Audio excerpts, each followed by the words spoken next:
अस्सलाम वालेकुम दोस्तों। मशरिक़ वस्ता की सियासत का वो सबसे बड़ा नाम जिसने मुसलसल 35 साल तक दुनिया की सुपर पावर्स की आंखों में आंखें डालकर बात की, अब तारीख का हिस्सा बन चुका है। आयतुल्लाह सैयद अली खामनाई की शहादत महज एक खबर नहीं बल्कि एक ओहद का खात्मा है। लेकिन क्या आप जानते हैं कि जिस शख्स ने तेहरान के इक़्तिदार के अवानों में बैठकर पूरी दुनिया को ललकारा, इसकी ज़िंदगी के कई ऐसे खुफिया गोशे भी थे जिन्हें जानबूझकर दुनिया की नज़रों से ओझल रखा गया।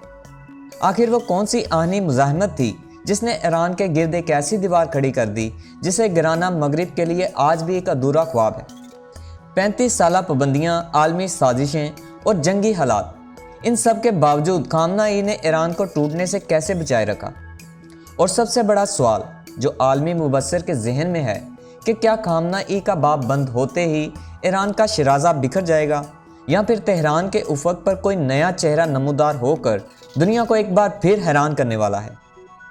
दोस्तों, सबसे पहली और अहम बात जो आयतुल्लाह खामनाई की शख्सियत को दूसरों से मुमताज़ करती है वो इनका नसब है। सरकारी दस्तावेज़ात और तारीखी हवालों के मुताबिक सैयद आयतुल्लाह खामनाई को नबी करीम सल्लल्लाहु अलैहि वसल्लम की 38वीं पुश्त से जोड़ा जाता है। यही वो रूहानी ताल्लुक़ है जिसने इन्हें लाखों करोड़ों अकीदतमंदों की नज़र में एक ख़ास मुकाम अता किया। अब हम इस हिस्से की तरफ बढ़ते हैं जहां इस ताकतवर लीडर की ज़िंदगी में वो रुख सामने आता है जो शायद आपके होश उड़ा दे। आमतौर पर मीडिया में इन्हें एक मुतहद्दा लीडर के तौर पर दिखाया जाता है, लेकिन क्या आप जानते हैं कि इनके अपने ही घर के अंदर बगावत की एक ऐसी आग लगी हुई थी जिसने कई बार ईरानी हुकूमत की बुनियादें हिला दी।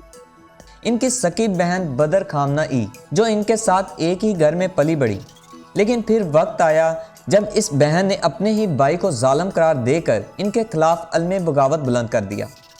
यह ख़ानदानी दरार इतनी गहरी थी कि इनकी बहन ने सरेआम इनकी पॉलिसियों की मजम्मत की और मुल्क छोड़ने पर मजबूर हुई। यहाँ तक कि इनकी अपनी बांजी फरीदा मुराद खानी को एहतजाज करने पर जेल की सलाखों के पीछे जाना पड़ा। सिर्फ यही नहीं, खामनाई की ज़िंदगी का एक और पहलू इनकी पुरस्रार जिस्मानी कमज़ोरी भी है। 1981 में एक कातलाना हमले के दौरान इनका दायां हाथ मफलूज हो गया था। आपने गौर किया होगा कि वो अवामी इज्तिमात में अपना दायां हाथ बहुत कम इस्तेमाल करते थे। ये मजूरी इनकी शख्सियत का वो ज़ख्म है जो उन्होंने 40 साल तक छुपाए रखा, मगर इसने इनके मिजाज में एक ऐसी सख्ती पैदा कर दी जिसने इन्हें दुनिया के लिए एक आईनी इंसान बना दिया। आयतुल्लाह खामनाई के 35 साला दौरे इक़्तिदार का अगर तज़किया किया जाए तो ये मुसलसल आलमी दबाव और इक़्तिसादी पाबंदियों के खिलाफ एक जद्दोजहद नज़र आती है। 1989 में जब उन्होंने इक़्तिदार संभाला तो ईरान एक तवील जंग से गुजर चुका था और आलमी सतह पर तन्हाई का शिकार था। इनके दौर में ईरान ने अपनी दिफाई हिकमत अमली को मुकम्मल तौर पर तब्दील किया। उन्होंने सेल्फ डिफेंस के असूल पर अमल दरामद करते हुए ईरान को मिसाइल और ड्रोन टेक्नोलॉजी में खुद कफील बनाया। आज ईरान का बैलिस्टिक मिसाइल प्रोग्राम खित्ते में सबसे बड़ा समझा जाता है। सिर्फ यही नहीं बल्कि खामनाई की खारजा पॉलिसी का महवर मुज़ाहमती ब्लॉक की तश्कील था। उन्होंने मशरिक़ वस्ता के मुख्तलिफ ममालिक जैसे लिबनान, इराक, शाम और यमन में ऐसे ग्रोहों की सरपरस्ती की जो बराह रास्त अमेरिका और इसराइल के मफादात के खिलाफ सफ़े आ रहा है। इसी हिकमत अमली की बदौलत ईरान ने अपनी सरहदों से दूर बैठकर भी खित्ते की सियासत में अपना सिक्का जमाए रखा। आलमी पाबंदियों के बावजूद एटमी प्रोग्राम को जारी रखना और इसे एक ऐसी सतह पर ले जाना जहां से वापसी मुमकिन ना हो, इनके दौर का सबसे बड़ा सियासी और तकनीकी संगे मील माना जाता है। आयतुल्लाह खामनाई की शहादत के बाद अब सबसे बड़ा सवाल ईरान के सियासी मुस्तकबिल और जानशीनी का है। ईरान के आइन के मुताबिक सुप्रीम लीडर का ओहदा ताहयात होता है और इसका इंतखाब मजलिस खबरगान यानी 88 उलमा पर मुश्तमिल एक कौंसल करती है।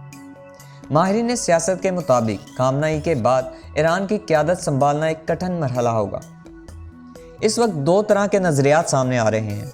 एक गिरोह इन सख्त गिर रहनुमाओं का है जो खामनाई की मौजूदा पॉलिसियों को इसी शिद्दत के साथ आगे बढ़ाना चाहता है, और जबकि दूसरा गिरोह इन लोगों का है जो माशी हालात बेहतर बनाने के लिए आलमी बरादरी के साथ ताल्लुकात में किसी हद तक लचक के कायल हैं।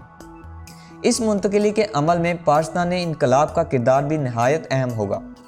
यह देखना होगा कि नया सुप्रीम लीडर फ़ौज और अवाम के दरमियान तवाज़ुन कैसे बरकरार रखता है, کیا ان کے بعد آنے والی قیادت بھی اتنی ہی بااثر ہوگی یا ایران کے اندرونی اور بیرونی دباؤ کی وجہ سے پالیسیوں میں کوئی بڑی تبدیلی آئے گی؟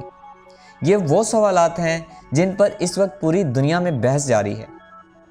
آیت اللہ سید علی خامنہ ای کی زندگی اور ان کی شہادت ایران کی تاریخ کا ایک ایسا موڑ ہے جس کے اثرات آنے والے کئی سالوں تک محسوس کیے جائیں گے۔